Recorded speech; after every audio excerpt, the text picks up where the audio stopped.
Gai hori aituta planteatzea lukete irakurtzeari ez ote zaion balio handiegia ematen. Ez ote den igidura pendularra gertatu beren garaitik.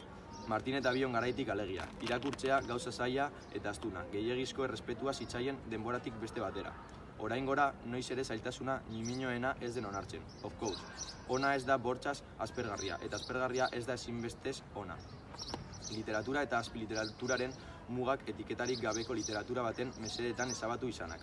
Ez ote duen erraztu maila honeko baina eskakizun handikoa ez den eta esperimentalismotik ihes egin duen narratiba baten sorrera. Azken finean, kultura demokratizatzearen eraginez eta hemen publikoa nolakoa den misogina eskutua azalduz, arriskal likete mahai gainean jartzea.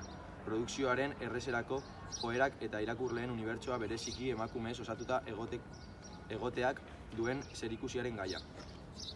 Balukete hitz egiterik halaber hilezkortasuna xede duen idazlearen paradigma. Erromantizismoak idealizatutakoak arrakasta soziala eta ekonomikoa jomuga. Entretenimenduaren industriako profesional bihurtu den honetarako trantsitatuz.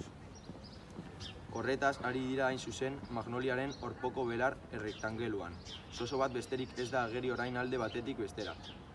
Geldiezineko joan etorrian erritual obsesio bat beteko balu moduan. Eta gogora dakartzio Martinen paseoak harri txintxarrezko bidetik gora, eta behera pausatzeko.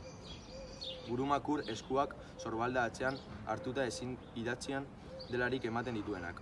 Harrik espadie propioa du, ere kezkagarria hori definitzeko, adjektiboak hausitu nahian.